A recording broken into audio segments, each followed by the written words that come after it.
habis. Ada terus toh air itu. Pernah lihat hujan? Di sini di siklus air kita akan membahas tentang proses daur air. Bagaimana air itu tidak habis dan terus ada. Contohnya adalah hujan ya. Untuk sebelum itu mari kita dengarkan, ada audio didengarkan ya, karena proyektornya kan belum ada. Kita dengarkan dulu dari audio.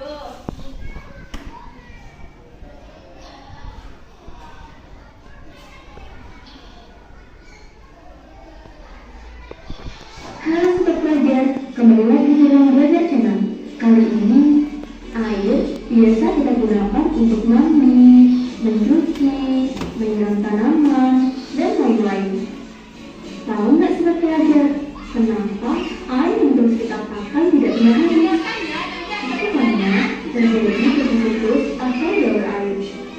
Nah, seperti apa siklus air itu? Berikut penjelasannya.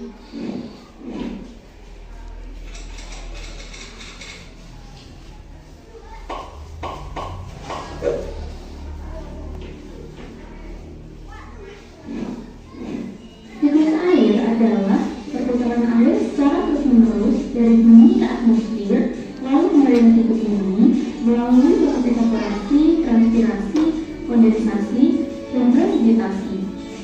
Perhatikan skema berikut ini.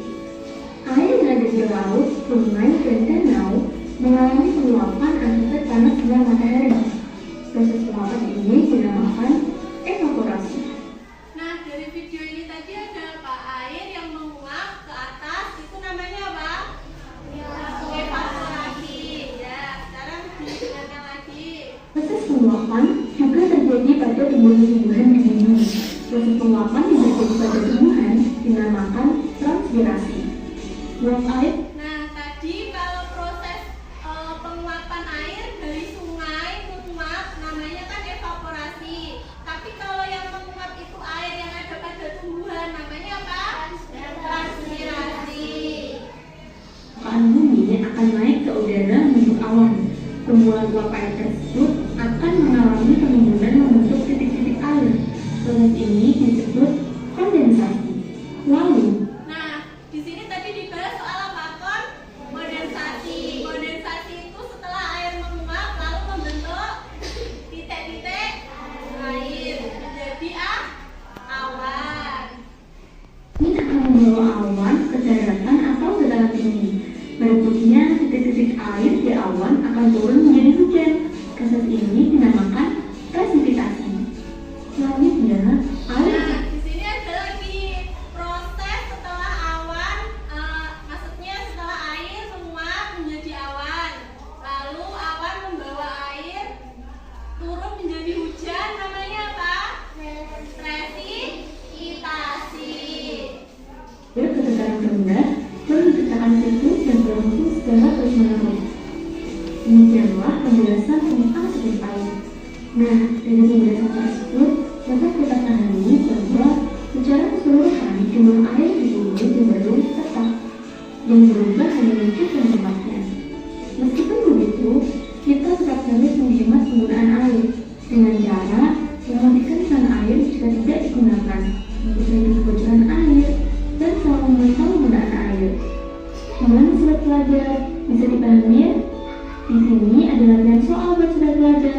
Silahkan dikerjakan kalau sudah ketemu jawaban. Nah, tadi kita kan sudah mendengarkan audio ya soal siklus air. Sekarang pertanyaan tadi di awal kan sudah terjawab. Kenapa air kok tidak habis-habis? Karena ada siklus yang namanya siklus air atau daur air. Meskipun jumlah air itu kan tetap ya tidak berkurang karena ada siklus air, tapi kita tetap harus menghemat air. Caranya menghemat air sesuai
Nah, ini akan bisa dibagikan per kelompok ya, nanti diisi.